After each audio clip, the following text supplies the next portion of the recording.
Ouais, Juan, on vous imagine d'abord peut-être heureux d'être là, parce que ça veut dire que vous êtes apte, que vous pouvez jouer et de venir en conférence de presse. Ouais, je suis très heureux de vous revoir et de retrouver les terrains, c'est sûr. Euh, Après une longue absence, ça fait toujours du bien de renouer avec les entraînements, les matchs, etc. et la compétition. Racontez-nous comment vous avez traversé cette année là, qui s'est écoulée. Euh, ça a très bien commencé, la saison dernière elle a très bien commencé où individuellement en tout cas je réponds aux attentes et j'arrive à finir meilleur joueur du mois d'octobre. Et après ça a été très dur mentalement et physiquement parce que j'ai eu donc une hernie discale et opéré 2 fois. Euh, donc mentalement je pense que c'était encore plus dur de, on va dire de réussir à passer outre et de combattre cette blessure. Beaucoup de patience, beaucoup de travail individuel en salle. Et donc après j'espère que maintenant voilà, le plus dur est derrière moi et que maintenant il faut que je profite d'être là et d'être reconnaissant aussi de pouvoir rejouer au foot. Et, euh, et voilà. Tu as eu 2 opérations. Et j'ai eu 2 opérations, j'ai été opéré la première en mars, mi-mars, et ensuite je suis allé à Cap-Breton, et ensuite on a suspecté quelque chose. Donc j'ai été réopéré, mais c'était une chirurgie exploratrice, où il n'y avait rien d'anormal, mais juste en fait c'était des douleurs résiduelles de l'hernie. Sur cette période justement de blessure, vous quittez l'équipe en fait dans une situation qui n'était pas forcément favorable. D'un seul coup, l'équipe est montée. Vous avez réussi à suivre dans le groupe tout au long de la saison, à la montée en puissance, même à rester en fait au contact du groupe. Ouais, après c'est toujours dur, parce que je vis le truc d'assez loin. Euh, Moi je reste en salle, tous les autres ils vont sur le terrain, donc c'est un peu plus dur, mais ouais, j'ai réussi à voilà, être là tous les matchs. Je me souviens, je suis même allé à Concarneau en espérant fêter la montée là-bas l'année dernière, donc ça n'a pas été le cas, mais bon, c'était qu'une question de temps. Et ils ont fait le job. Franchement, je leur en ai reconnaissant à eux aussi, parce que c'est grâce à eux si on en est là aujourd'hui, et aussi grâce au staff, notamment au coach. Donc non, franchement, j'ai réussi à suivre, et je suis très content de la saison qu'ils ont vécue la saison dernière, même si j'aurais aimé la vivre avec eux. Je l'ai vécu, mais un peu de loin, donc c'est le seul petit regret, sinon ils ont fait le job. Comment le staff vous a accompagné sur cette période aussi, puisque comme vous dites, il y a l'activité sur le terrain qui se poursuit, mais comment vous a accompagné vous depuis le bord du terrain justement? Ça a été beaucoup d'appels téléphoniques avec le coach, avec le président, avec les prépas. On a un prépa qui est spécialisé dans la réathlétisation des joueurs blessés, c'est Nolan. Sans lui, je ne sais pas comment j'aurais fait, parce qu'il a fait un travail exceptionnel. Avec moi, c'était tous les jours. Je pense que c'était dur pour moi, mais aussi pour lui, de me voir aussi dans cet état, de suivre, et aussi les kinés. Parce que c'est aussi un travail on va dire sur une longue durée, et il faut aussi de la patience de ma part, mais aussi de leur part, parce que c'est pas toujours évident de comprendre le joueur blessé, et franchement ça s'est bien passé. Vous avez dû passer par tous les états. Ouais, je suis passé par tous les états, surtout quand je me fais opérer, je vais à Cabreton, je me dis ça y est, c'est enfin derrière moi, je vais pouvoir finir la saison. Et après il y a eu cette rechute, enfin entre guillemets cette rechute.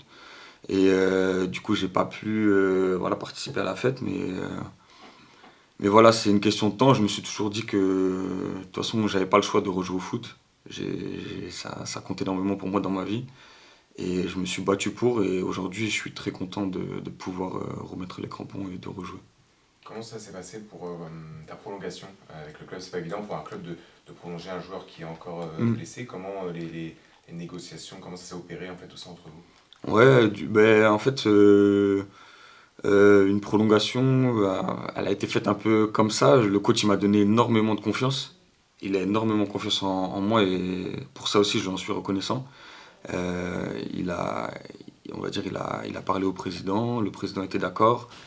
Donc la prolongation s'est faite, on va dire, un peu naturellement, mais c'est vrai que le club a fait un grand pas vers moi, parce que c'est pas tous les clubs qui prolongent un joueur qui n'a pas joué depuis beaucoup de mois, et dont, on va dire, dont la blessure est, on va dire, incertaine. Et c'est pas une hernie discale, en fait, c'est pas comme un croisé où on se dit vas-y, dans 8 mois je vais rejouer. l'hernie. Et pour l'avoir traversé, on me disait au bout de 2 mois, tu peux rejouer. Et après, c'était dans 1 mois, ou après, c'était fin de saison. Et du coup, ça rallongeait, rallongeait. Et c'est pourquoi aussi c'était dur. Mais non, franchement, ils m'ont beaucoup soulagé. Et mentalement, ça a été un point en moins quand j'ai su que j'étais prolongé. Justement, mentalement, quand on a justement ces faux espoirs à traverser, comment on s'en sort? Il y a les proches derrière pour pas laisser tomber. Il y a eu des moments où on se dit purée, j'ai envie d'arrêter le foot.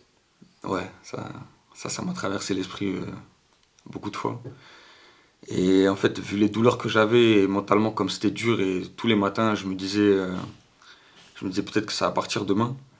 Et le matin, je me réveillais avec les mêmes raideurs, les mêmes douleurs. Je me disais, en fait, je vais plus jamais rejouer au foot. Je vais avoir les mêmes douleurs. Je vais être constamment handicapé dans ma vie. Et les proches, ouais, ils sont très importants. Ils sont très importants. Et moi, à la maison, franchement, on m'a beaucoup épaulé. Au foot aussi, on m'a beaucoup épaulé. Les joueurs, le staff, franchement, j'ai été bien entouré. Et c'était vraiment une force pour moi parce que même s'ils ne ressentent pas ce que je ressens, ils ont toujours été là pour moi, à m'envoyer des messages. Je me souviens même de la photo où ils ont un maillot à mon nom sur le terrain. Ça, c'est des petits actes, on va dire, qui touchent et qui permettent on va dire, de garder la force pour revenir. J'imagine que ces images-là, pardon, elles sont revenues quand tu as marqué, là, à quoi tu as pensé, là, justement? Je me suis dit qu'il y a 3 mois, j'étais tellement loin de tout ça. Et que, franchement, je vous dis, à un moment donné, je savais même pas si j'allais rejouer au foot. Et comme ça compte vraiment, vraiment, vraiment beaucoup dans ma vie, et mes proches peuvent vous le dire, le foot c'est exceptionnel dans ma vie. Et là, en fait, me dire que j'arrive à ce niveau-là, et à marquer, à aider l'équipe, c'est exceptionnel et inattendu, on va dire, un peu pour moi. Donc, franchement, c'est que du bonheur, hein. Il y a eu ce but et il y a eu cette rentrée contre Rodez, ton premier match officiel Mm. depuis longtemps. À ce moment-là, est-ce que la concentration prenait le dessus ou est-ce que tu avais une certaine dose d'émotion? Parce qu'il y avait eu l'amical contre la FC Nantes, mais Ouais. c'était un amical, c'était différent. Là, de jouer comme ça en Ligue 2. Non, j'étais vraiment concentré, motivé.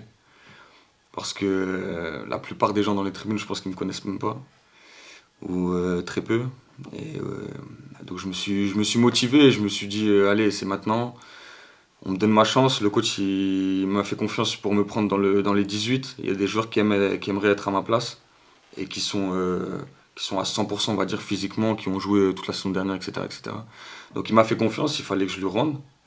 Donc la concentration, c'était, on va dire, le facteur principal pour faire une bonne rentrée. Aujourd'hui, comment vous vous sentez physiquement Est-ce que vous n'êtes pas encore à 100%, mais comment est-ce que vous vous sentez? Non, je me sens bien, franchement, je me sens bien, je me sens libéré. Rejouer au foot, ça me libère aussi. Faire, on va dire, une bonne rentrée, ça me libère. Marquer un but, ça me libère aussi. Mais c'est vrai qu'il faut que je sois patient. On a discuté avec le coach ouvertement. Je suis pas prêt à disputer un match 90 minutes, ça c'est sûr. Donc moi, je prends ce qu'il me donne et en espérant lui répondre, lui rendre la confiance qu'il me donne et répondre aux attentes. Et voilà, si je peux aider l'équipe au maximum sur 30 minutes, sur 35 minutes, sur 40 minutes, j'aide. Et voilà, je sais que d'où je viens, il faut que je sois patient. Est-ce que tu parviens à jouer sans crainte quand tu es rentré sur ces 2 matchs à l'entraînement? Est-ce que tu arrives à te libérer complètement? Il y a cette petite crainte au fond de ta tête de dire peut-être pas cet appui-là, peut-être pas cette prise de balle? Non, quand je suis sur le terrain, en vrai, je pense à rien. Je pense qu'à jouer et à profiter. Et vraiment à kiffer ce moment de jouer au foot.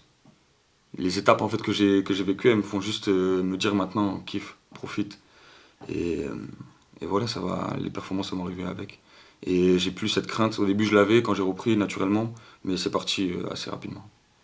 Tu penses être un joueur différent aujourd'hui que ce que tu étais avant cette phase? Un jour différent, je sais pas, je pense que mes qualités restent les mêmes. Je pense qu'un homme différent, sûrement. Parce que j'ai une approche différente, on va dire. Avant, des fois, ça m'arrivait, comme tout footballeur qui vient, ils se plaignent, il fait un peu froid, on n'a pas envie d'aller jouer au foot, un peu la flemme, etc. Mais maintenant, rien que faire des passes, je me dis c'est exceptionnel, c'est bien. Je profite de chaque moment au foot, je profite. Tu parlais aussi du soutien que les gens t'ont apporté, que ce soit le coach, que ce soit ta famille. Est-ce que sur le terrain, c'est aussi quelque chose, le petit truc en plus qu'on a pu voir peut-être sur les 2 derniers matchs justement, où dès l'arrivée face à Rodez, t'es dedans quoi. Ouais, franchement, ouais. J'ai senti à l'entraînement quand les coéquipiers, à la fin de l'entraînement, ils te disent ouais, t'étais bien aujourd'hui, t'étais bien. Tu prends un peu plus confiance, ça booste, ça pousse.